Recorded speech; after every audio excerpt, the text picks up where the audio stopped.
Un saludo desde esta media isla para todas las comunidades dominicanas alrededor del mundo. Desde aquí, la Primada de América, reciban nuestro calor humano. El Viceministerio para las Comunidades Dominicanas en el Exterior, a través de la Dirección de Fomento de la Identidad, convoca esta reunión para, de esta forma, fortalecer nuestra identidad conmemorando las grandes efemérides patria. Y la de hoy es muy importante. Por eso se ha renombrado nuevamente, porque al inicio del ajusticiamiento del tirano también se le conocía como Día de la Libertad. Después pasó un tiempo y solo se hablaba del 30 de mayo, pero nuevamente hace 2 años, en este gobierno de Luis Abinader, hay un decreto que plantea que este día es conmemorativo y que es el Día de la Libertad. Y qué bueno que así sea. Hoy tenemos un invitado muy especial porque no es un historiador propiamente dicho, pero sí lo es por pasión, porque su trabajo, a pesar de que otra área es de formación de comunicación, terminó en la UAS periodismo y también se especializó en cine. Es un verdadero realizador cinematográfico especializado en lo que es el cine documental. ¿Ya se imaginaron quién es? Porque este país entero conoce, sobre todo la juventud que en bachillerato y en lo que es el propedéutico de todas las universidades, se utilizan sus documentales, que son largometraje, no un simple documental, ¿sí? Entonces, estamos hablando y dándole la bienvenida a René Fortunato. Bienvenido, René, a esta mañana que en algunos lugares ya no es mañana, sino de noche, pero aquí estamos los dominicanos reunidos para conmemorar esta gran efemérides. Bueno, gracias por invitarme, Reina, y complacido de ver gente de tantos lugares distintos del mundo, ¿no? Ver dominicanos tan lejos, gracias a la tecnología. Entonces, te reitero las gracias, me siento muy complacido de estar aquí y nada, a tu disposición. Sí, vamos a decirle brevemente la metodología.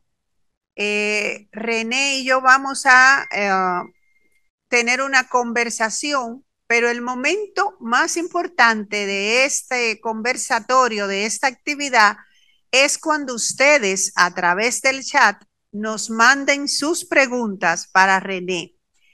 Y hoy nos convoca el ajusticiamiento de Trujillo, el Día de la Libertad, y René ha hecho una labor formidable y es llevar en un cortometraje de calidad que tiene 3 partes, es decir, una trilogía que ha titulado El poder del jefe.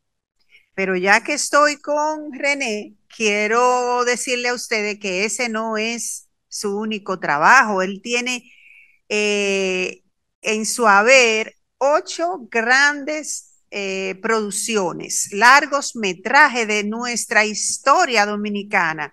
Y yo empiezo por ahí. René, ¿qué te atrajo para empezar tu carrera con elementos tan importantes de nuestra historia, con acontecimientos tan importantes como la dictadura trujillista, también la Revolución de Abril, porque yo te veo a ti como historiador? Fíjate, el trabajo mío, en términos generales, está motivado por un objetivo estratégico. O sea, yo no me levanté de la cama un día y voy a hacer un documental sobre Trujillo, o voy a hacer un documental sobre la guerra. Mi trabajo no parte de eso. ¿Cuál es ese objetivo estratégico que me propuse desde hace muchos años? rescate, preservación y difusión de la memoria histórica del pueblo dominicano como una forma de contribuir al fortalecimiento de la identidad cultural de la nación dominicana. Fíjate, el que ve mi trabajo puede sentir esa reflexión en el contenido de lo mismo, ya sea el de Trujillo, ya sea el de Balaguer, ya sea el de Bosch, ya sea el de la Trinchera del Honor, en fin, todo está motivado por esa reflexión, rescate, preservación y difusión de la memoria histórica del pueblo dominicano como una forma de contribuir al fortalecimiento de la identidad cultural de la nación dominicana. ¿Ves? Entonces, con esa motivación, con esa reflexión, es que yo he abordado mi trabajo. Pero yo te lo estoy diciendo ahora, 30 años después, y suena ya, tiene fuerza porque tiene la fuerza del trabajo realizado. Claro. Pero cuando lo abordé, cuando empecé, había mucha inseguridad y mucha, digamos, vacilación. Por ejemplo, yo hice la trinchera del honor porque, bueno, partí primero del criterio de cuál era el acontecimiento que más nos había marcado a nosotros como dominicanos en el siglo XX. Y entonces ahí me surgió la trinchera del honor y la Ese es tu figura. primer largometraje. Exacto, la trinchera del honor y ese momento estelar de la dominicanidad, donde todo el pueblo ya la dominicanidad defendida con las armas en la mano. Primero era la conquista, la restauración de la Constitución del 63 y luego la soberanía. Entonces, yo hice ese documental ese largometraje documental con muchas limitantes y con muchas opiniones adversas, porque me imagino que lo que están escuchando deben saber, me imagino que tú también, que cuando tú te propones un proyecto siempre hay muchas voces adversas que te dicen que no vaya por ahí.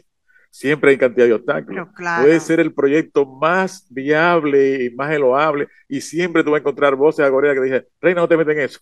O no, no es por ahí, vete por aquí. Te va a morir de hambre. Sí, te va a morir de hambre. O sea, y entonces uno tiene que tener una firme voluntad y paso firme hacia lo que quiere.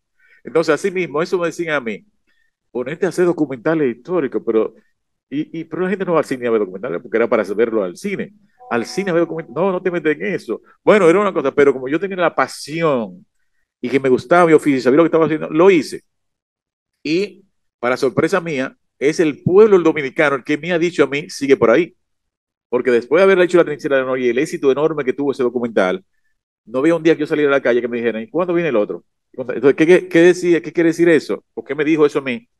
Que el pueblo dominicano estaba necesitando verse en las pantallas grandes de los cines de país. Estamos hablando del 88, señores, o sea, no ahora que hay muchas películas dominicanas, estamos hablando en 1988, donde no solo aquí se veían películas extranjeras sí. y la gente no tenía la oportunidad de ver historias suyas en la pantalla.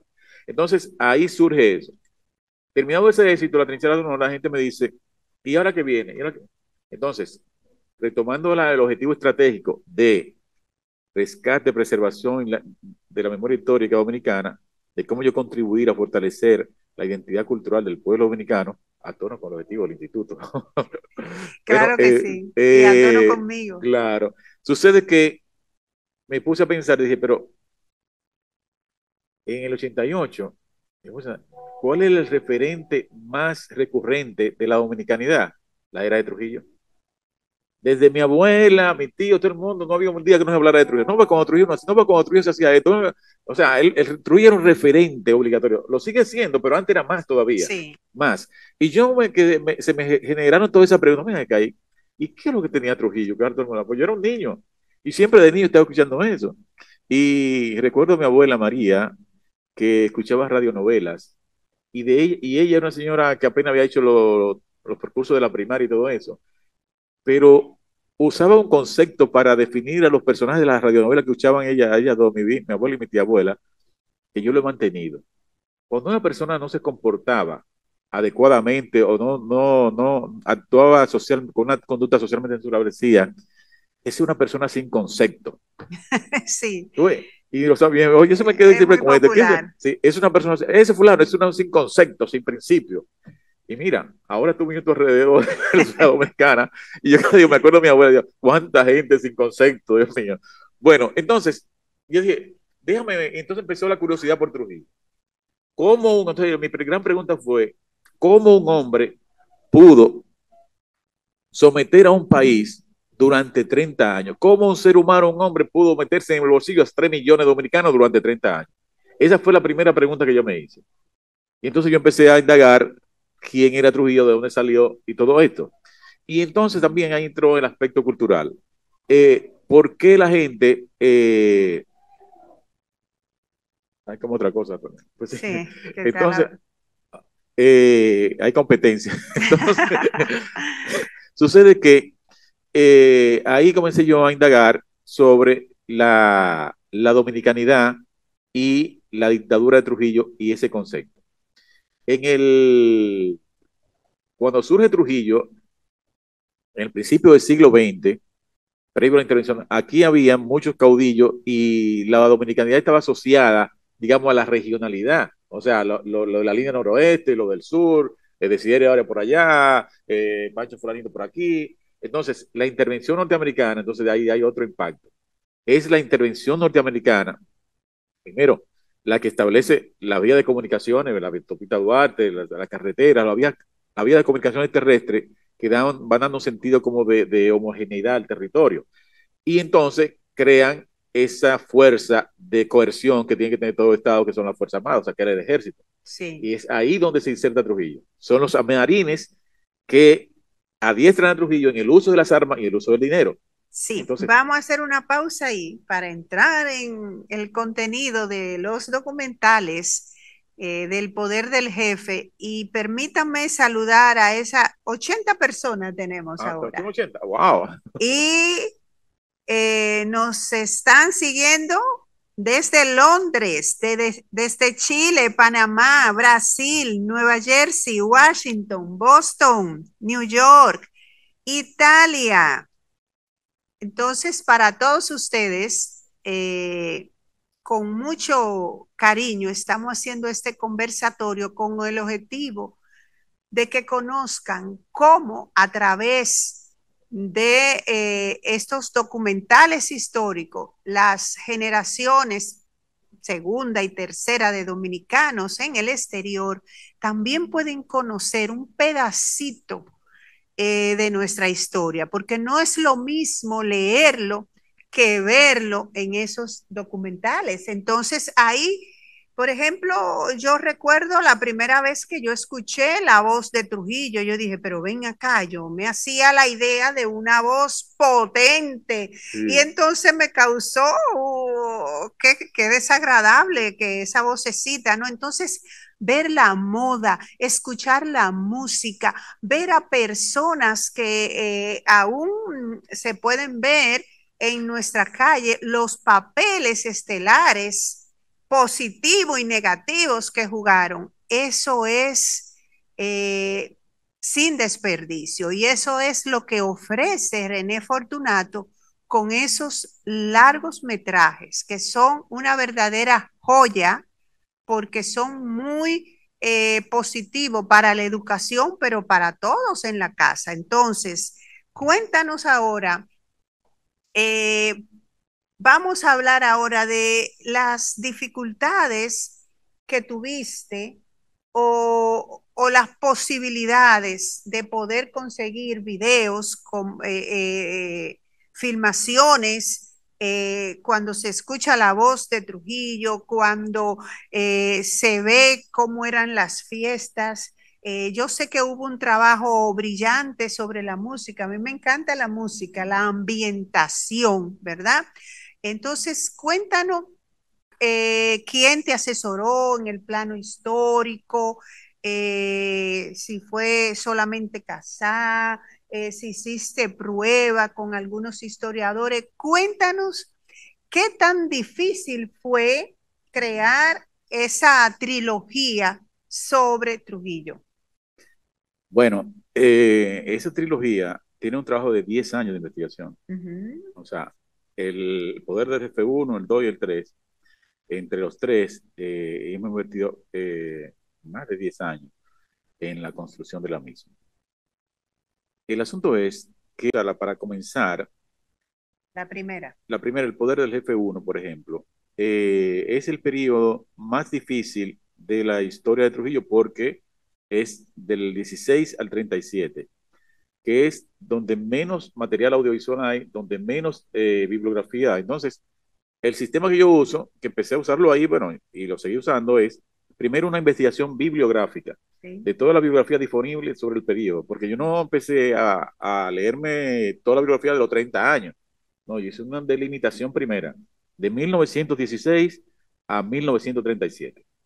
Entonces, al leerme toda esta bibliografía, entiéndase, libros, revistas, periódicos, que a propósito, dos textos fundamentales de ese periodo son de Lilija Trujillo, de Lilija F. Mejía, y Los responsables del fracaso de la Tercera República, ese otro libro tan fundamental. Y entonces, al uno leer todo esto, yo lo que hago es una cronología y un borrador textual de lo que va a ser la historia. Y a partir de eso, entonces empieza la investigación audiovisual. A partir del guión. A partir de lo textual. Yo suelo decir que para mí el texto es un pretexto para mostrar la imagen. Porque, por ejemplo, mira como tú dices, te impresionaste al escuchar la voz, al ver el vestuario. Eso es la fuerza de la imagen que tienen los trabajos míos. Porque otra cosa, en los trabajos míos, yo me esfuerzo, son evidentes que hay, están ahí sobre la base de imágenes y sonidos de la época. Eso o sea, es de la época, porque es un aporte para que la gente no solamente sepa la historia, sino también vea la cotidianidad, las calles que ya no existen, los edificios que desaparecieron, los automóviles, en fin, ese fue uno de los objetivos, que la gente se sumerja en la época y pueda valorar los diferentes aspectos. Entonces, desde el 16 al 37, ese documental mío, bueno, tengo que hacer un paréntesis porque muchos de los 80 que nos están escuchando, si no lo han visto, pueden verlo gratuitamente en mi canal de YouTube, Videocine Palado. Ahí están, no solamente el Trujillo, está todo mi trabajo. Así que lo difundan. Sí, así que no solamente a su familia, sino a todos los dominicanos. Le voy a poner ahí el código QR para que lo chequeen y ¿cómo se dicen? Lo escaneen, lo que no sea, y se suscriban. La invitación tiene el código y todo, pero... Exacto, ahí está 2 veces ahora. Sí. Pues entonces, fíjate, ese proceso que tú me preguntas, fue un poco difícil de ese primer periodo, porque el hecho de que, por ejemplo, la Voz Dominicana se fundó en 1952. Mucha gente dice, pero el trabajo tuyo es un trabajo que no. La Voz Dominicana fue en el 52. El primer trabajo mío del 16 al 37. Entonces, ¿qué hice yo? Fui a los Estados Unidos. Fui a la Biblioteca del Congreso de los Estados Unidos, fui a los archivos en Nueva York, archivos fílmicos, y allí, en los archivos del USA Marine Corps, o sea, el Cuerpo de Marina de los Estados Unidos, tiene un museo, y ahí en ese documental mío ustedes pueden ver fílmicas que por primera vez se vieron en este país, de los marines en Santo Domingo, y de la escuela militar, no sé, se entrenó Trujillo, que está en Jaina, y está ahí todavía la ruina. Lo que era la escuela militar, la academia militar del que establecieron marinos, la primera ocupación del 16, está ahí, está invadida por mucha gente, se llama pero está ahí el edificio. Entonces, toda esa imagen, entonces allí conseguí una que es sumamente importante, que es la que me imagino que tú pudiste apreciar la voz de Trujillo, fue cuando Trujillo llegó a Washington en el 36, que ahí lo grabaron con imagen y sonido, porque es bueno que la gente sepa que eso de grabar imagen y sonido lo vemos ahora muy normal, como el celular y la cámara, pero antes en la televisora se grababan las imágenes y el sonido por otro lado. O sea, y el locutor tenía que estar leyendo sobre las imágenes, el tiempo que duraba las imágenes, tenía una señal para él leer sobre encima. Entonces, habían unos equipos muy modernos, los que grababan imagen y sonido, eran una cosa muy especial, solamente lo tienen en Estados Unidos. Por eso, Trujillo cuando llega lo graban con imagen y sonido. Eso es una cosa muy excepcional en los años 30. Entonces, ese proceso, cuando yo hago el texto, antes de yo grabar el locutor, eso yo se lo paso a historiadores. En este caso, se lo pasé a Roberto Casá en la primera parte.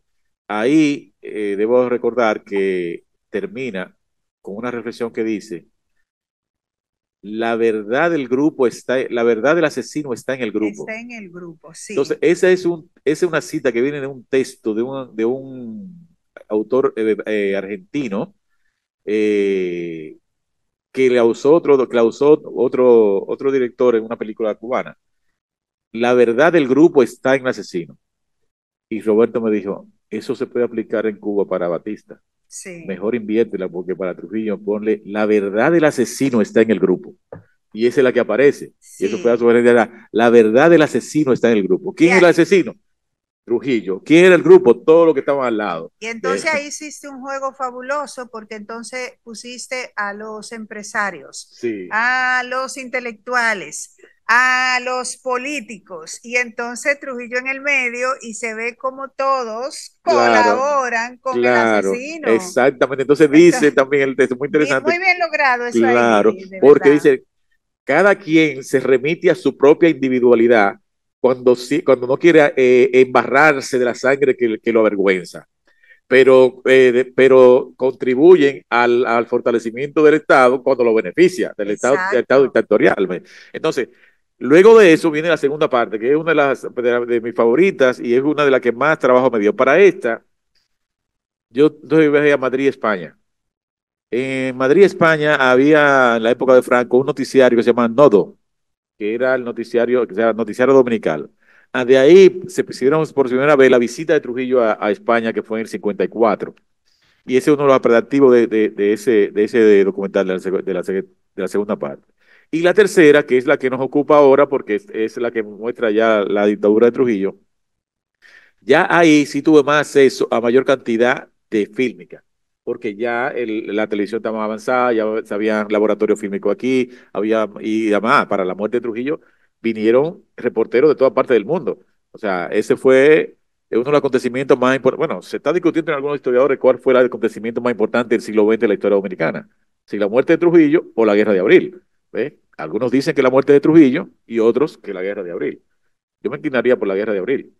Pero entonces el asunto es que en esta parte sí fue más abundante y un dato interesante que quiero darle.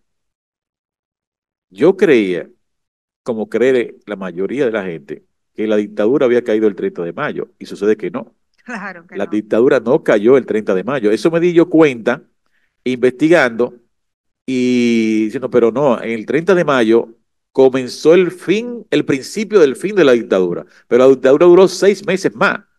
La dictadura duró hasta noviembre del 61, cuando se va la familia Trujillo con su hijo Ramfi a la cabeza.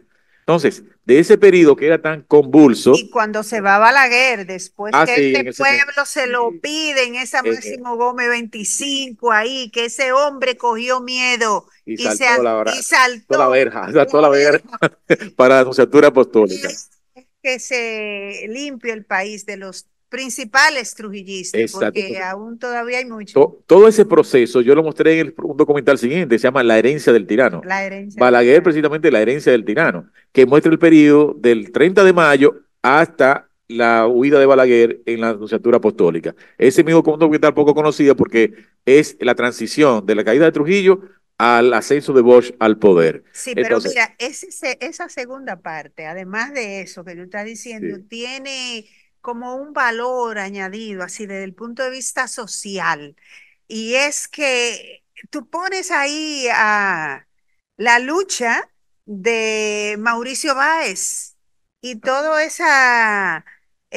todo lo que ocurrió en ese periodo. Entonces, eso impacta porque la gente dice, wow, pero había que tener para hacer las huelgas que se hicieron aquí. Es decir, me encanta el trabajo que haces porque se muestra lo que es la resistencia del pueblo dominicano a la dictadura, porque hay mucha gente que cree que el pueblo dominicano nada más se tiró a las calles cuando vino la quinta expedición y no desde el primer día, señores, desde el primer día, este pueblo resistió porque sabía lo que venía la dictadura trujillista. Entonces ahí se ven todas esas luchas, esas conquistas y cómo tú sigues también mostrando que en Cuba fue perseguido y lo desaparecieron. sí, mira, el papel de la diáspora, le dicen diáspora ahora, pero antes se decía dominicanos en el exilio. Sí,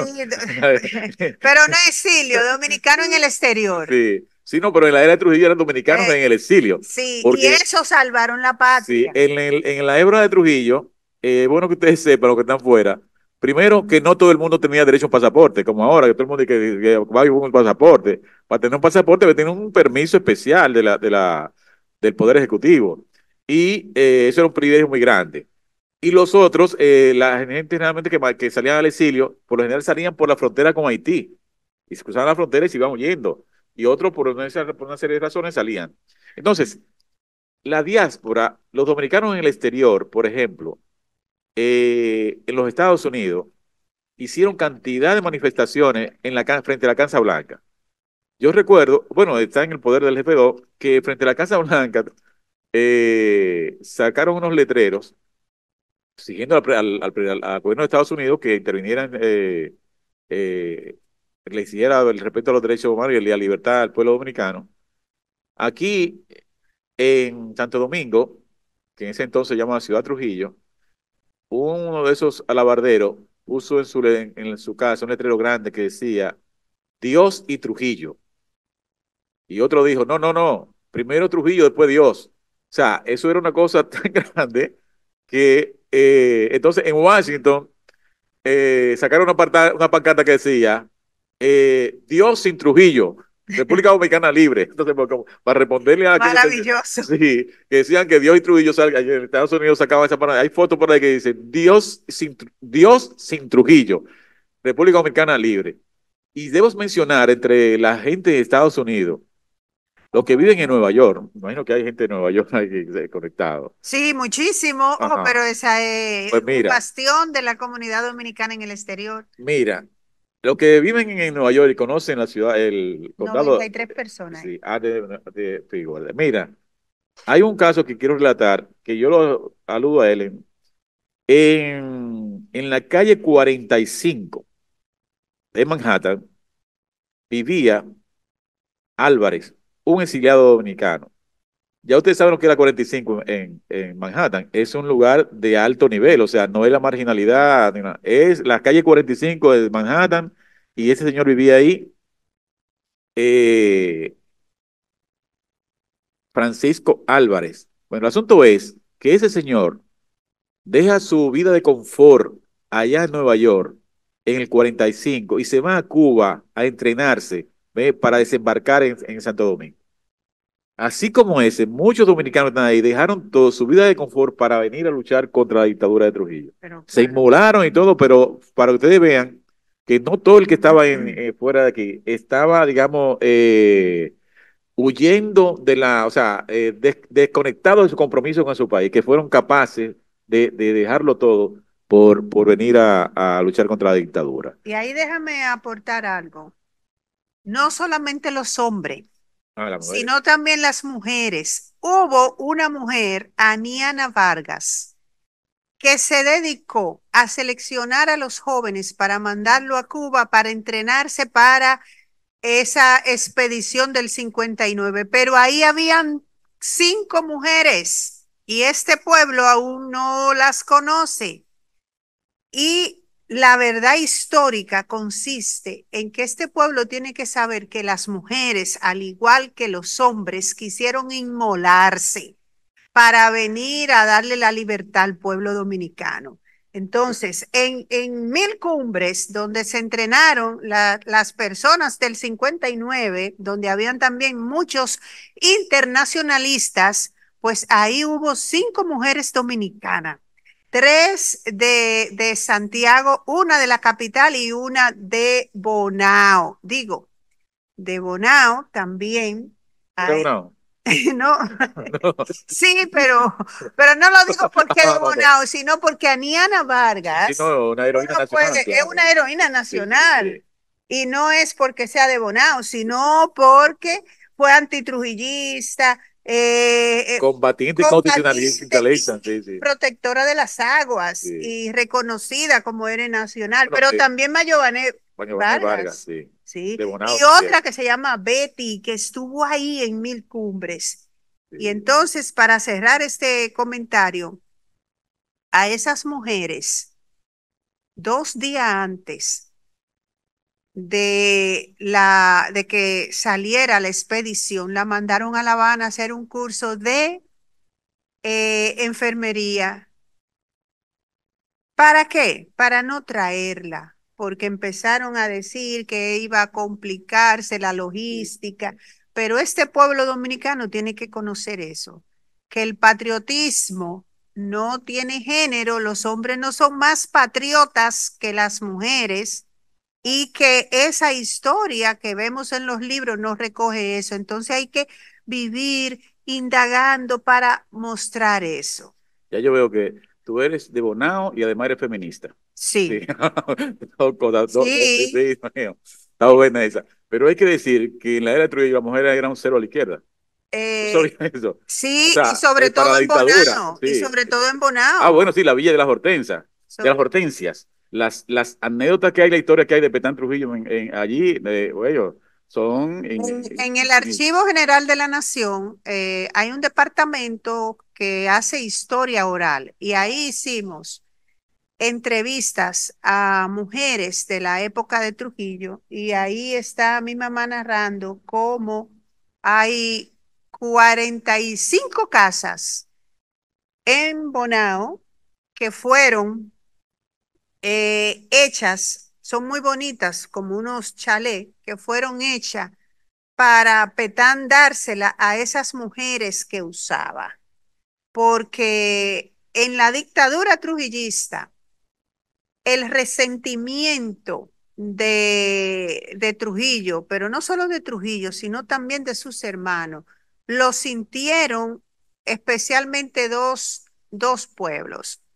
Ese resentimiento así lo tenía Trujillo especialmente con Santiago, pero Petán, su hermano, lo tenía con Bonao. Él se hizo dueño de Bonao, ahí no se movía un racimo de plátano sin que él supiera. Entonces, ahí hay todavía existen esas casas donde Petán, después que usaba a esa jovencita, las casaba con los militares y volvía a usarla estando casada.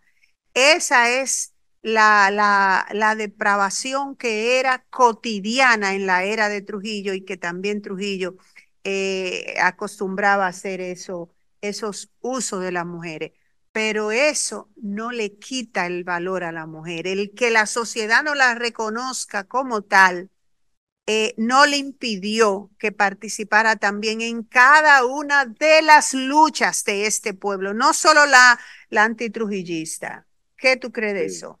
Sí, cuando está hablando de la casa, yo hace poco estuve por ahí, quedan de esa casa, sí, ¿Qué? quedan ahí en torno donde reconstruyeron la voz del Yuna. Pero Exactamente. habían también otras casas que tenían tenido que era donde hospedaban a los artistas que venían a la voz del Yuna también, y Sí, todo eso.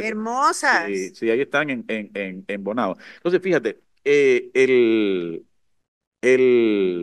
tema de la mujer, tú sabes que cuando hice la trinchera de honor, un amigo periodista me dijo, pero mira acá, pero tú no destacas a las mujeres ahí, tú no destacas, me dice a mí. Y yo digo, pero yo no tengo que destacarlas, tú la estás viendo ahí.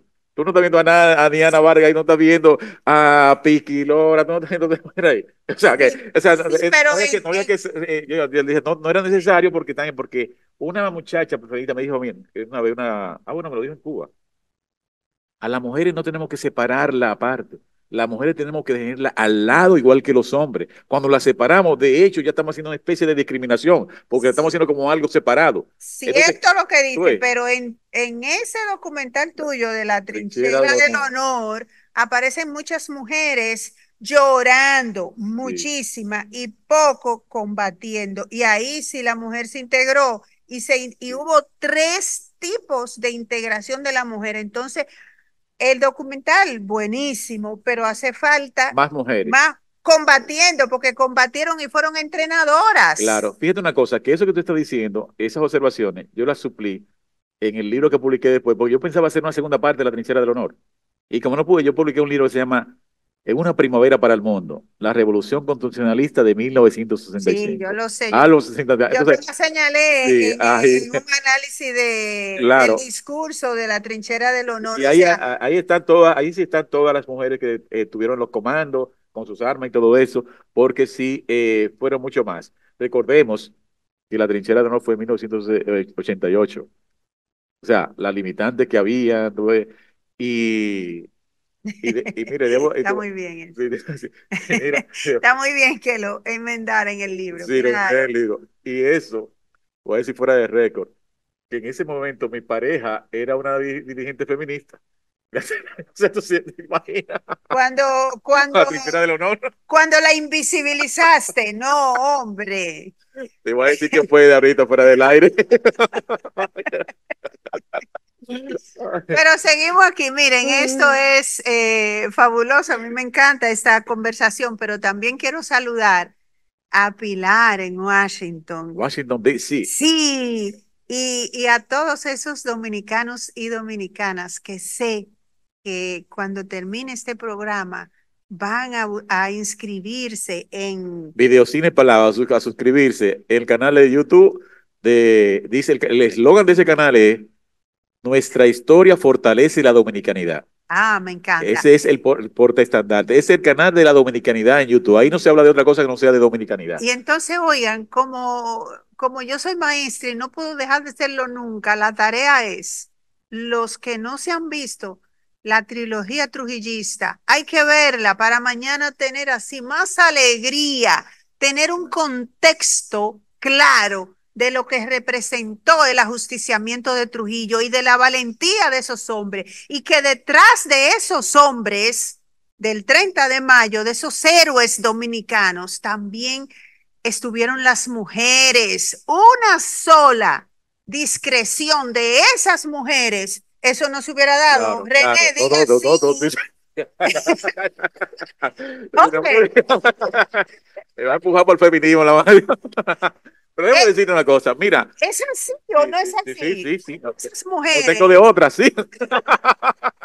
no, no, no, pero Sí, sí, sí, estoy bromeando, sí, pero sí, la sí. realidad es Mira, esa. déjame decir una cosa, que ahora que tú puedes el tema de las mujeres, es un tema pendiente de mi futuro proyecto, hacer un trabajo sobre la mujer en las luchas políticas dominicanas. Bueno, pero fíjate una cosa, de diversos aspectos. Porque, por ejemplo, tu discurso sobre una mujer, muy loable, es resaltar sus méritos en la línea de combate y En la en la resistencia. resistencia. Pero una línea de análisis, que es mi tarea, y estoy haciendo nota, es el poder de la seducción y cómo la seducción jugó un papel dentro de la revolución, ¿ve? Y cómo la seducción y el deseo fue utilizado por los servicios de inteligencia para infiltrar la revolución. Está bien. Óyeme, óyeme, ese es un tema que no se ha tocado aquí, pero quiere que te... Bueno, el, el, el, el análisis del poder, por ejemplo, estamos hablando del poder del jefe. Yo estudié el poder del jefe, o sea, el poder de Trujillo, y fíjate que está basado en tres pilares fundamentales. El poder de la fuerza de las armas, el poder del dinero y el poder de la legitimidad que le daban los intelectuales que lo rodeaban. Legitimidad quiere decir que el pueblo lo reconociera a él como presidente. En eso se encargaban eso. Ahora, en esos estudios sobre el poder, hay un poder que no lo trato en mi trabajo, que es lo que tengo que tratar, que es el poder de la seducción y es el poder del deseo. El ser humano, y sobre todo el hombre, es un animal que desea. ¿Ve? Entonces, la mujer, no todas lo saben usar, pero hay muchas que lo han sabido usar muy adecuadamente. ¿Ve? Para dominar y para conseguir su objetivo. Y en términos políticos, ha sido utilizado por los servicios de inteligencia, ¿ve? Para propósito específico. Entonces, volviendo a la dictadura de Trujillo y a las mujeres, haciendo un paréntesis el feminismo, te voy a hablar de datos. Yo tengo parientes, bueno, ya muy mayores, han muerto, que mi familia los criticaban mucho porque tenía su mujer y su amante, y estaba con fulanita y estaba con fulanita, y eso acabándolo en la familia. Y un día yo me detuve y le dije, ven acá, ese tío, ¿dónde se crió? Se crió de la dictadura de Trujillo. Para ellos es un honor, es un logro tener su esposa normal y tener un amante allí y otra allí, porque ¿qué es lo que tenía Trujillo? El modelo de hombre durante 30 años tenía su familia oficial y tenía un amante en cada provincia, y eso era elogiado. O sea, ese era el modelo. Entonces no podemos, decía yo a mi familia, ¿no? Esto es un testimonio personal, no podemos echarle, sacarle que haya tenido un hijo aquí porque él creció con eso. Claro, ya nuestra sociedad ha dejado eso atrás, digo, en cierta medida, no lo que es Eh, del todo, ¿entiendes? En cierta medida. sí, pero mira, Entonces, por eso es tan importante que nuestros libros de textos recojan la verdad histórica, porque el pueblo dominicano tiene una imagen equivocada de la dictadura. El gran macho Trujillo, exactamente. no, él tenía problemas serios, patológicos sexuales. Y esa impotencia se reflejaba de esa forma. Entonces lo que esconde es que impotencia. Y entonces para cubrir, como era el jefe, tenía que tener muchas mujeres. Pero en esencia, ¿qué es? Entonces nosotros tenemos que irnos a la esencia. ¿Verdad? Sí, Y entonces no es el mejor modelo coger una patología de una persona perversa, porque fíjense, no es porque lo diga yo, que soy antitrujillista, ¿verdad? Sino porque lo dijo el embajador sí, en no, el informe que dijo una descripción de Trujillo, dice, la persona más perversa, capaz de matar a su propia madre si se pone enfrente. Entonces, ese no puede ser como el prototipo de la cultura dominicana. Y eso, óigame bien, es lo que permite no resaltar elementos negativos cuando hay una visión holística. Entonces, las mujeres eh, no siempre hacen uso de la seducción y las mujeres estuvieron combatiendo y hubo matrimonios bellísimos en las trincheras del honor, por ejemplo, el de Fafa y el de Magali y muchas otras uniones que duraron 50 y 40 años, pero también no tiene que ser porque están en la guerra, sino porque es la naturaleza humana porque la mujer no solo seduce, también seduce y conquista el exacto, hombre. exacto. Entonces, Mira, no se necesita estar en una guerra, se necesita darse una mirada, que como bien lo dijo ese poeta que se nos fue a destiempo, en una bachata hermosísima, un chin de veneno. ¿Quién es que canta? sí, Víctor, sí, Víctor. no, Oye, un chin de veneno con una mirada ahí ya, ahí atrape. mira, Renata, ese es un tema bastante polémico. Pero debo precisarte que cuando te dije lo de Trujillo, no quiere decir que ese sea el modelo. Estoy dando un testimonio, un dato que la gente sepa que eso no es que yo quiera o quiera, eso era así. ¿Ve? Y eso lo puede constatar todo el mundo. Eso no quiere decir que él sea el modelo a seguir. ¿Ve? Y el asunto de la mujer es un tema sumamente conflictivo y sumamente delicado. Yo no sé por qué yo lo, por qué lo voy a mover, porque yo, como te digo, con la ex pareja tenía una discusión larguísima, por eso ahora vamos a hablar de Trujillo, porque vamos a entonces fíjate, les recomiendo, para cerrar el tema de la mujer, en el canal de YouTube nuestro hay un documental, un reportaje que se llama El camarógrafo de Trujillo. No se lo pierdan. Ese era el señor que estaba con la cámara cerca de Trujillo. Y él ahí da un testimonio, oye, me tiene que verlo. Y él ahí da un testimonio de cómo un señor le llevaba a la niña a Trujillo. Sí, sí, Mira, sí. esa es la muchacha que yo le hablé para ver si usted me la ayuda. Ah, sí, también Trujillo se iba para allá con ella. Sí, Eso lo sí, sí, dice él sí, ahí, sí. señor, en ese documento, chequenlo, está ahí en el canal de YouTube. El Sí, camarógrafo de Trujillo. Y vive sí, ese sí, señor. sí. Vaya. Y hay muchos ejemplos de eso. Miren, vamos a invitarles a que nos dejen conocer sus inquietudes a través del chat, escribiéndonos preguntas para René Fortunato, que tiene una larga experiencia en la elaboración, en la investigación para hacer esos largos metrajes de calidad sobre nuestra historia que no solamente recogen los temas de Trujillo, de Abril, sino también Hay uno, bueno, todos son buenos, pero el de Juan Bosch, el del gobierno de Juan Bosch y Presidente en la frontera imperial. Presidente en la frontera imperial, que el que no se ha leído el libro y se ve el documental, se lee el libro, o viceversa, el que se leyó el libro, como era mi caso, y cuando yo voy, digo yo, déjame ver, ¿qué se le quedó a este hombre? Sí, sí. Porque así, entonces la lectura nunca, nunca va a ser sustituida, porque la lectura es todo. Entonces, cuando uno lee un libro y ve una película, un largometraje, uno está viendo cómo lo interpretó el director. Entonces, aquí hay una pregunta. Saludamos también a Pilar desde Washington, ¿verdad? A Julio César desde Italia, a Chadi. Óyeme, que siempre está activa, es una de nuestras grandes lideresas, ¿verdad? Como se dice.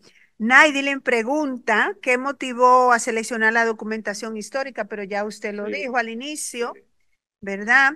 Manuel Tejeda de Colombia, ¿qué opinión le merece la ley que prohíbe loas a Trujillo mientras realizan todo tipo de audiovisuales, resaltando las malas acciones del régimen y tratan de ocultar las obras por las que hoy en día benefician el país?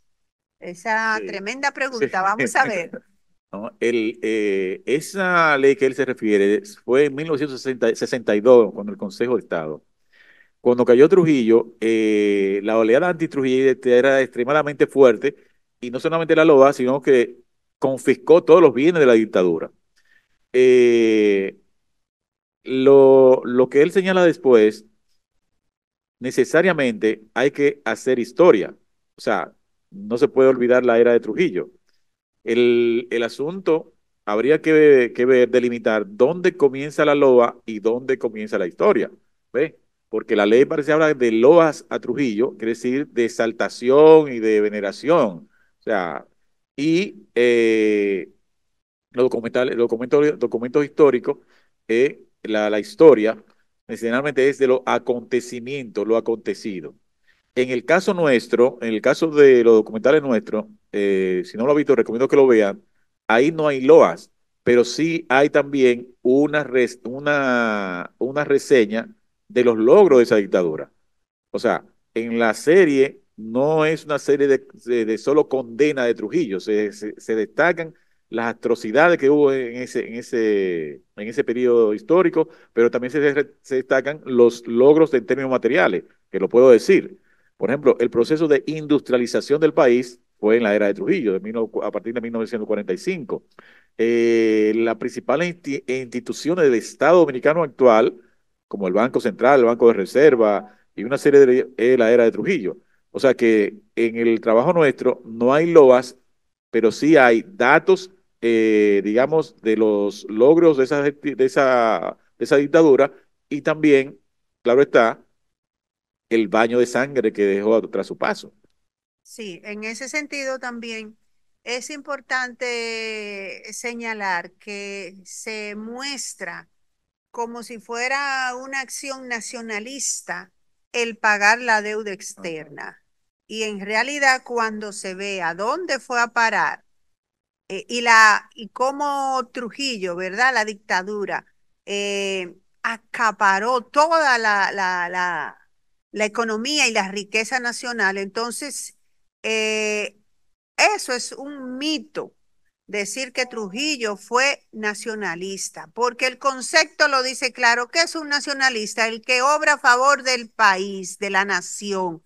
Y Trujillo obró a favor de la nación, secuestrando toda la riqueza para él, que como dice tu documental, era uno de los hombres más ricos del Sí. mundo A a esa propósito, época. Entonces eso no es ser nacionalista y eso no es positivo. Y en algunos libros, y todavía la gente dice, sí, fue nacionalista, no, porque hay en el Museo de la Resistencia 51.000 no sé cuántas más víctimas registradas, no por decir nombre, no, registrada con documento de la dictadura. Entonces, eso es la dictadura también. Entonces, es una labor que todavía no está, no cierra. Si ustedes conocen familiares que fueron desaparecidos, torturados, asesinados, porque desde Bonao se puede enriquecer muchísimo esa cifra porque conocemos personas que no están ahí, entonces esos son víctimas de esos 31 años. Y eso el pueblo dominicano tiene que conocerlo, porque parece que cuando no se tiene conciencia histórica pasa lo que pasó ahora. El hijo de Trujillo sacó una votación, su partido, inesperada. Entonces eso nos habla a nosotros de que estamos perdiendo la memoria histórica de saber qué fue lo que pasó con Trujillo. Y por eso esta efemérides es tan importante. Si somos libres y tenemos democracia, fue gracias a esos hombres y mujeres del 30 de mayo. A propósito de lo que tú estás diciendo, te voy a hacer una anécdota. A ver, Ramfis Trujillo y Porfirio Rubirosa solían ir de juerga para Hollywood y a darse sí, la vida con todas las, como sí. decimos ahora, con todas las mami del momento, las actrices y todo, y todo, es una cosa. Entonces un día ellos están en una recesión en Los Ángeles, con todas esas estrellas de Hollywood y todo el mundo. Entonces, él iba en su yate, el yate Angelito. Entonces, bueno, el asunto es que, estando en esa recesión, eh, un norteamericano le pregunta a otro, ¿y quién es ese? Refiriéndose a Ramsey, porque como estaba todo el mundo abordándolo y entonces uno de los actores estaba ahí y le preguntó a otro, ¿y ese joven que está allí, quién es él? Y todo lo que le dijo el otro.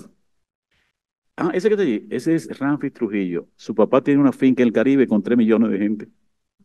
O sea, su papá tiene, Así su manejó el papá, país, ¿eh? su papá tiene una finca en el Caribe con 3 millones de gente. Así manejó el país. Ese era, porque ese riqueza y todo eso, señores, que tenía Trujillo, la disfrutaban sus hijos y sus allegados. Por ejemplo, eh, este señor llegaba Sí. a Los Ángeles y había una mami, como decimos ahora, una de esas actrices, y él le gustaba, ¿ven? O tal que era como ella, y se la ponía difícil.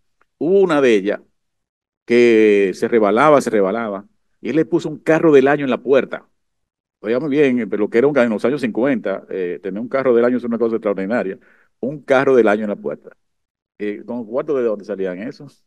De los cuartos de aquí. O sea, Exacto. eso no le dolía nada. O sea, le regaló un caso de lujo. Al otro día estaba una muchacha saliendo con él.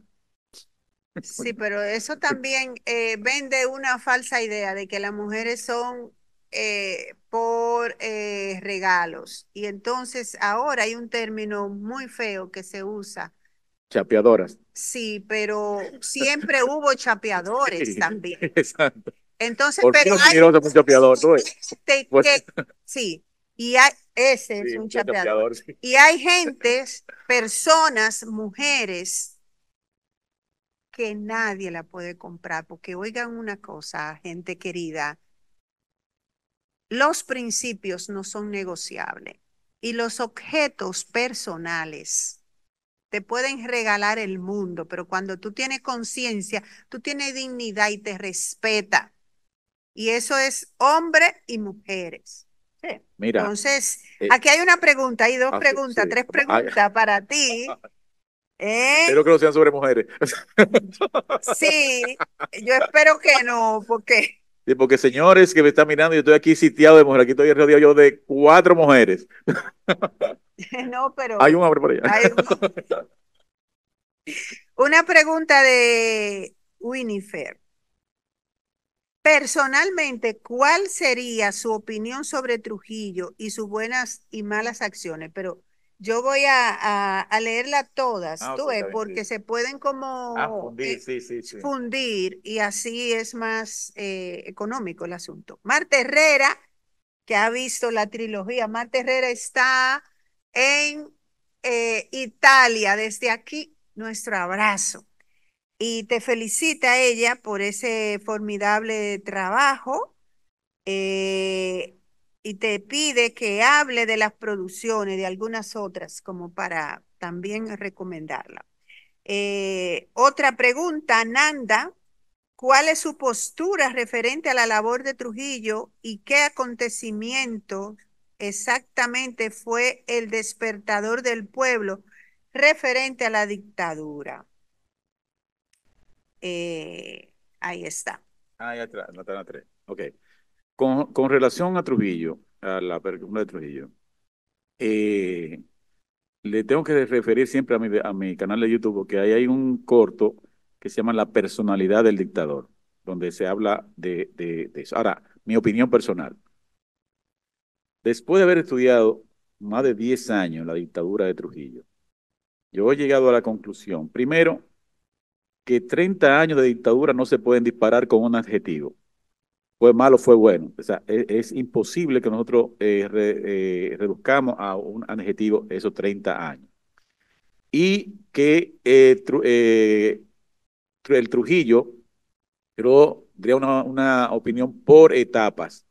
Por ejemplo, el Trujillo de 1930 a 1945, yo diría que fue un mal necesario para la sociedad dominicana, porque organizó el Estado, acabó con los registros regionales, en fin. El Trujillo, digamos, más detestable y más perverso, más criminal, era el Trujillo del 52 al 61. ¿Ves? Que ya empezó que es lo que conocemos, donde hubo mayor desderramamiento de sangre y donde hubo, digamos, la declaración económica, moral y hasta social de la sociedad dominicana. O sea que el personaje de Trujillo no creo que yo pueda dar una opinión de él como una totalidad, sino como por periodo, así como la persona, porque yo no soy el mismo que era, digamos, en el 73 cuando llegó Camaño, ¿me entiendes? Yo soy de otra persona ahora, y no creo que lo que así mismo, o los personajes históricos, yo creo que habría que evaluarlo por etapas, y en ese sentido. La otra pregunta era La otra pregunta, bueno, aquí hay otras no, la que preguntas. no me dijiste de la de Italia, de la chica de Italia. Ah, eh, Marta Herrera, por favor hable de algunas de otras, ok, de otros documentales. sí, como decía al principio, señores, mi trabajo persigue rescate, preservación y difusión de la memoria histórica del pueblo dominicano, como una forma de contribuir a fortalecer la identidad cultural de la nación dominicana. ¿Qué sucede? En los años 70, bueno, en el 86 fue que retornó Balaguer al poder. Los que estaban en este país o deben recordar que había una enorme campaña promocional que decía que esto lo hizo Balaguer. Iba una persona por la calle mostrando otra cosa. Lo que está hecho lo hizo Balaguer y lo que se va a hacer lo va a hacer Balaguer también. O sea, era una cosa que era apabullante. Y entonces ahí me surgió a mí la idea de mostrar lo que también hizo Balaguer, que no mencionaban. Entonces ahí surgió el documental La violencia del poder, que ese es uno de mis documentales que más satisfacción me ha dado y que más a la gente le gusta, porque la violencia del poder, yo traté de dejar un testimonio de qué fue el gobierno de Balaguer. Mucha gente me decía, pero tú no mostraste ahí la construcción de Balaguer. Bueno, no, pues yo eso se lo dejo a sus seguidores, ya ellos lo han dicho. Todo lo que se ha hecho, todo lo que hizo y ¿cómo se llama? La presa, la avenida, eso ya lo hice. Yo entonces hice la violencia del poder. Ese es uno de mis trabajos más, que a propósito la gente me reclama y me dice que es sobre los 12 años, pero solo llega hasta el 74.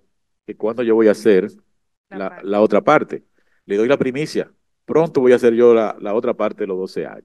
El asunto es que ese trabajo, Espérate, y no dejen esos 12 años cuando la complete de las víctimas de Balaguer, que en 12 años andan por 13.000, no sé cuánto. El número exacto está en el Museo de la Resistencia. de los 12 años, De Balaguer también, óigame bien, antes del primer día de Trujillo, Balaguer está con Trujillo. claro, Entonces, si aquí hay un pensamiento retrógrado, atrasado, se debe a la influencia, sobre todo ideológica de Balaguer, junto con Peñavalle, que fueron los ideólogos de esa dictadura.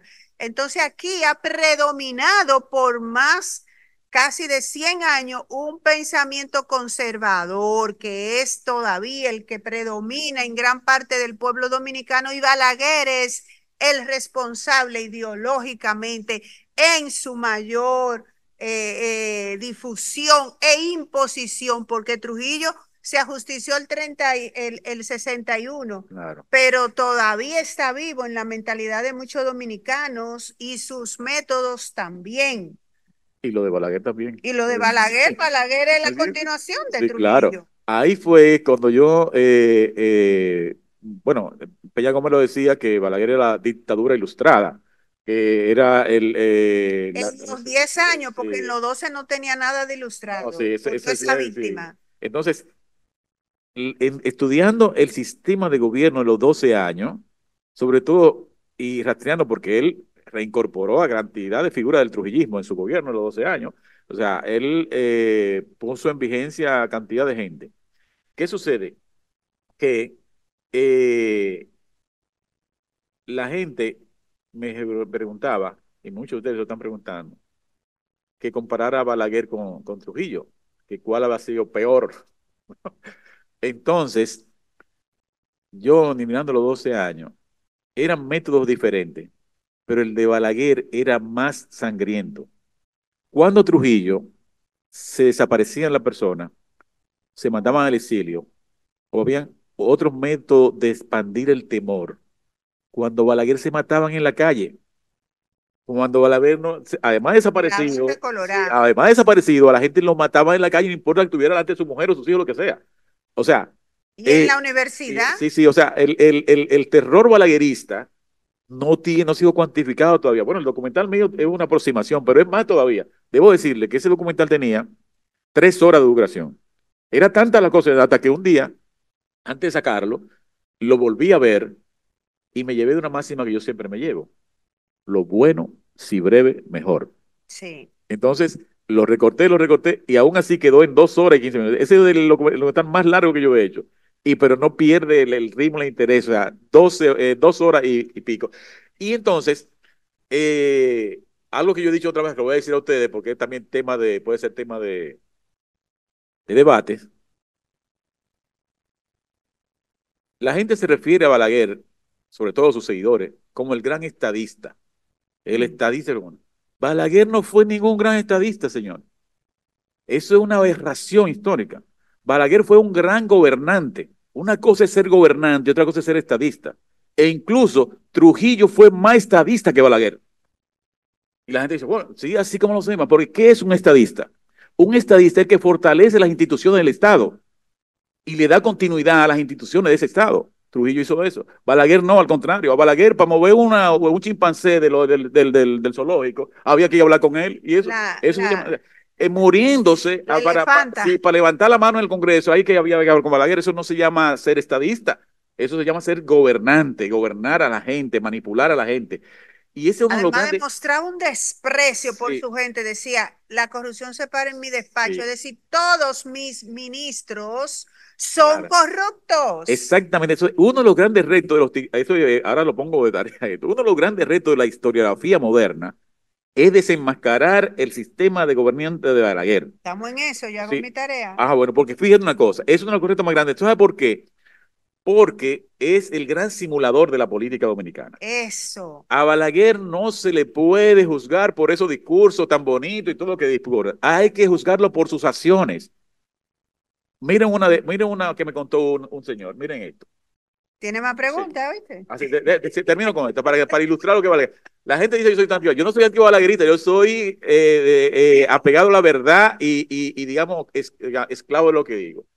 Balaguer solía ir a los campos a recibir campesinos y todo, cuando inauguraba cosas, que le iban a pedir cosas y al lado tenía sus ayudantes y todo eso.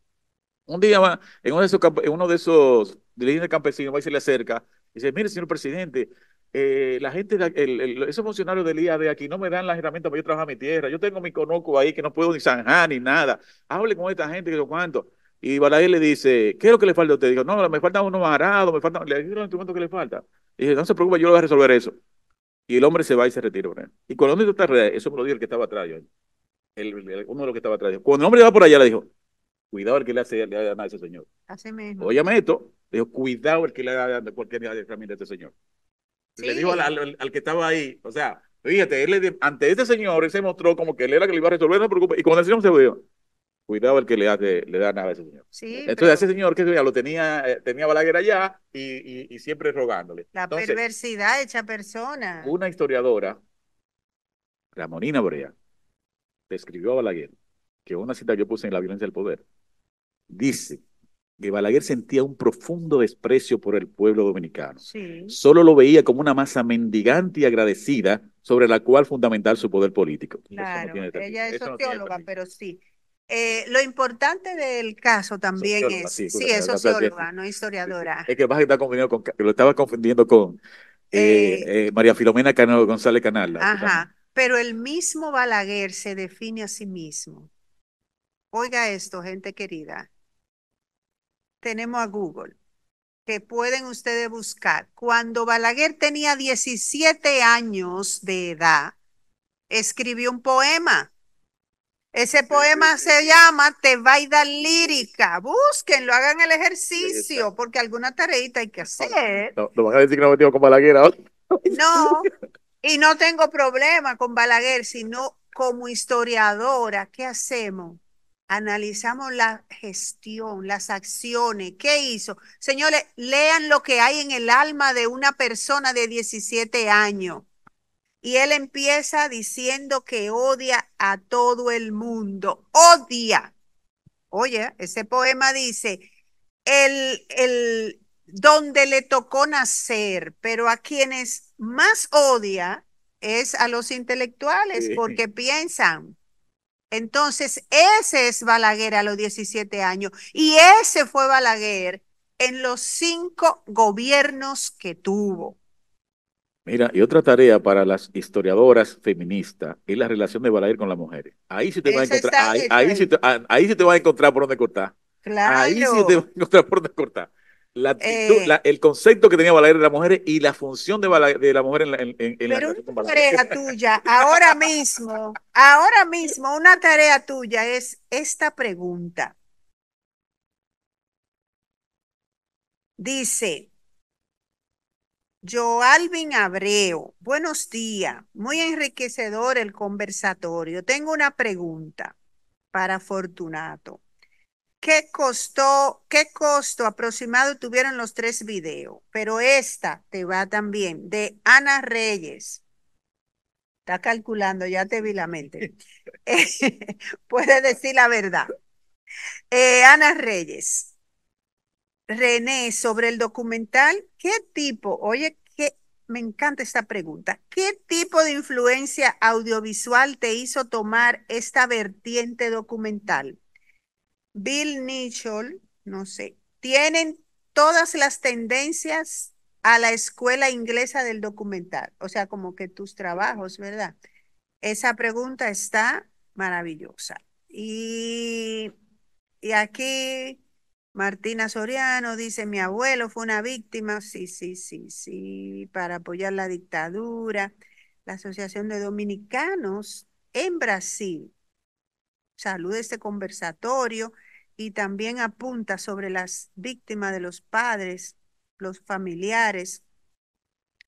Eh, Dice, nadie se ha despegado de lo interesante de este conversatorio. ¿Cuánto hay ahora? 98 Yo persona. personas. Oh. Eh, entonces, ahí, oigan, Si yo empiezo a hacer anécdotas, se suman 100. Pues yo empiezo aquí a hablar de mujeres y de cosas. Uf. habla, hablar objetivamente de mujeres, no haciendo cuentos y los... de los grandes. Ah, Entonces, pasamos de 100 ya. pasamos de 100 ya, Ok, ¿ves? vamos con la primera fue de la de el costo. Bueno, miren, señores que nos escuchan, lo primero es que yo amo profundamente este país. Yo respeto a todo el que se ha ido, pero yo de aquí no me voy. He vivido en los dos lugares, oiga bien, en dos lugares que yo he vivido fuera del país más de 6 meses. ¿Sabes dónde fue? 6 meses en Nueva York y 6 meses en La Habana. Los dos extremos, los dos, los dos paraísos o los dos infiernos. O sea, lo conozco perfectamente. Entonces, le estoy diciendo esto para decirle que yo estoy muy agradecido del pueblo dominicano. Lo que yo soy se lo debo a la nación dominicana, a la gente común y corriente de la calle. ¿Por qué le digo esto? Como por ejemplo, la trinchera de honor a mí casi no me costó nada, fue colaboración de la gente. O sea, yo estaba en una empresa y le dije bueno, yo trabajaba para lo que vive en Nueva York en el programa Santo Domingo Invita, que se veía muchísimo en Estados Unidos. La gente lo veía. Yo trabajaba en ese programa, yo era productor ahí en ese programa. Y a Negro Santo le dije yo un día, mira, Negro, tú me puedes permitir, yo en los fines de semana, cuando la oficina está cerrada, venir a trabajar en este trabajo. Y él me dijo que sí. Y ahí empecé yo, ya venía el editor, Quique Isiano, que vivió en Nueva York y murió hace como 5 años. Yo puse paulatinamente los sábados y los domingos a trabajar armando ese documental. Y iba donde fulano, digo, mira, tiene una foto. Sí, sí, ven, búscala. O sea, la generosidad de la gente. O sea, es la gente dominicana la que me ha apoyado a mí y la que me ha dicho por dónde debo ir. Es la gente cuando yo monté la trinchera de honor que me dijo, no, sigue por ahí, que eso es lo que nos gusta. Y he seguido. Luego, cuando ya empecé con el poder del jefe uno, que mucha gente dijo, bueno, pero tú estás haciendo dinero porque ya eso, la trinchera de honor, y creía que yo estaba... No era así, pero entonces la gente va a decir, ¿y cómo tú haces tu trabajo? Miren, señores, le hice el poder del jefe en el 91, cuando eso estaban de moda los VHS y los DVD.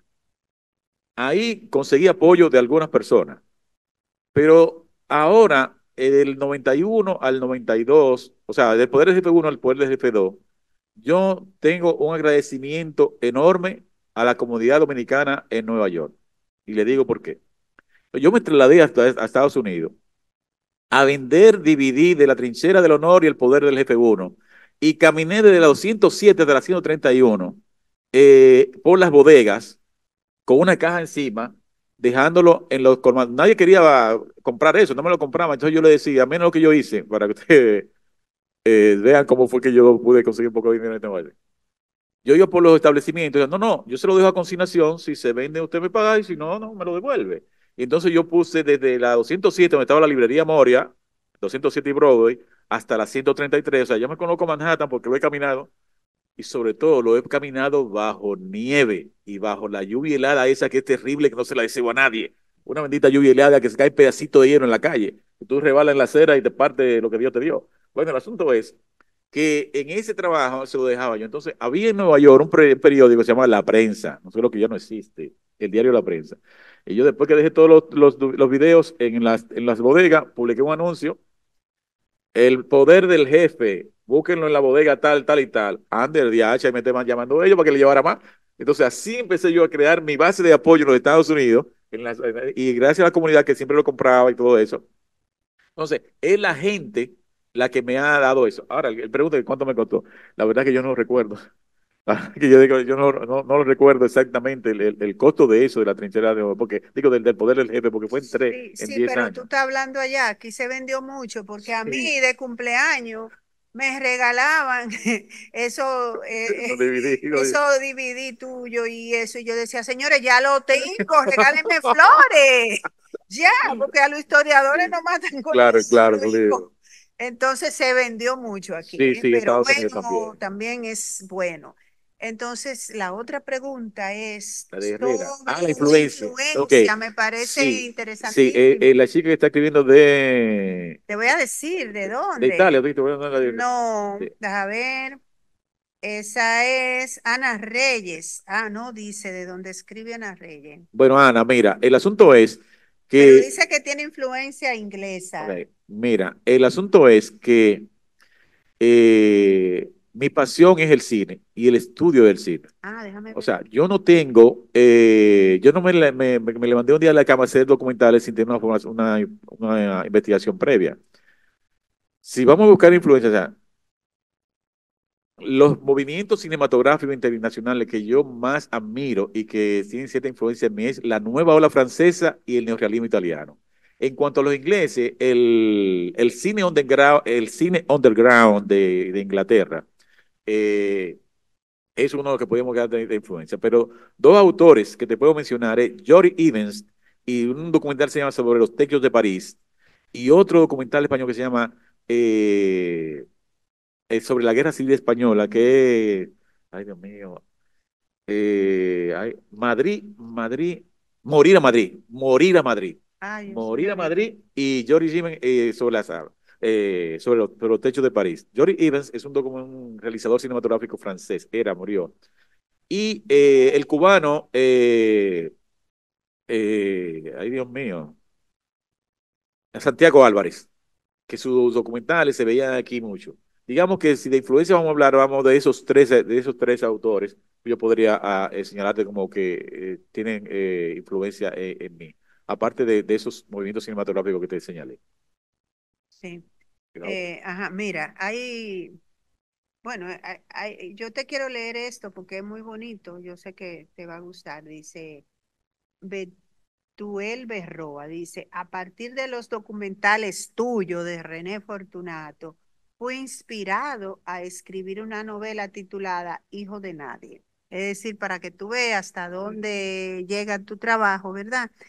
Eso yo sé que es satisfactorio para todos los que realizan un trabajo con amor y también así como lo acabas de describir, sin un capital, sino con pura pasión. Entonces, de eso se trata en la vida, de como de que tu trabajo deje huellas y que también motive a otros. Entonces, óyeme, tú te pago ya. Ah, sí, definitivamente. Sí, no, gracias a esa persona sería ¿cómo es que se llama? Eh, Betuel Berroa. Ah, No Betuel, dice, sí. ajá, no Bueno, dice de gracias. dónde es. Gracias, Betuel, por esa nota. Y debo decirle que notas como esas son las que me estimulan, porque como Claro, nosotros trabajamos tan solo, en medio de ahora es con computadora, pero antes era con máquina de escribir y con estos libros, uno no tiende muchas veces a percibir la reacción y el efecto que tiene su trabajo en el público. Y cuando uno sale a la calle, cuando recibe nota como esa, eso le alienta y le dice que no es en vano claro, lo que por uno está eso te lo haciendo. leí y por eso con este último comentario yo pienso que podemos cerrar este conversatorio que por lo que dice nuestro público ha sido de mucho interés. Aquí hay muchos comentarios que preferí no leerlos porque son de una lista de personas que fueron víctimas de la dictadura de Trujillo o de Balaguer, que entonces si lo leo, otros van a escribir también sus familiares, pero tanto en la dictadura de Trujillo como en la dictadura de Balaguer y luego en los 10 años de Balaguer, hubo no solamente asesinatos políticos, desaparecidos, torturados, sino que muchos, pero muchos torturados. Y eso en todas las familias dominicanas hay siempre alguien que pertenece a ese grupo de personas desaparecidas que por escribir en un spray en una pared y malinterpretar un calié fue desaparecido. Entonces a todos ustedes muchísimas gracias por acompañarnos en este conversatorio, pero unas gracias así, miren, muy especiales a este caballero, hombre de cine, hombre de investigación, de elaborar largometraje como con el alma y después también poder escribir libros para completar algún aspecto que se le quedó. Siga así con esa labor, que necesitamos mucho René Fortunato, porque nuestra historia tiene que ser mostrada de diferentes metodologías y esta de los largometrajes es fabulosa, Sí. sumamente fabulosa. Es decir, gracias a ustedes, a René, y mañana a celebrar esa fiesta de la libertad. Y recuerden que también las mujeres participaron en esa lucha patriótica. Sí. Bueno, a propósito de las mujeres, está el libro de Mi 30 de Mayo Escondido, de esta señora que mantuvo escondido. Bueno, darte las gracias por la invitación y invitar a los que están conectados a que se suscriban al canal que tienen la oportunidad no solamente de ver mi trabajo, sino de ponerse en contacto conmigo. Hay cosas que no entiendan o que quieran más datos, me escriben, yo les respondo. O sea, y de hecho es así. Hay aspectos de los documentales de Trujillo o de cualquier otro que ustedes necesiten más información o me pueden escribir allí mismo y por ahí les respondo. Hasta lo que no están de acuerdo con algo. Claro, no, Escríbeme todo claro, el sí. O mundo. sea, todas esas preguntas que tú tienes ahí me las pueden hacer también por vía el canal de YouTube Video Cine Palado, que le reitero que se suscriban y lo promuevan. Entonces, sin más, feliz Día de la Libertad que será mañana. Videocine Palau, canal oficial de René Fortunato en YouTube. Suscríbete.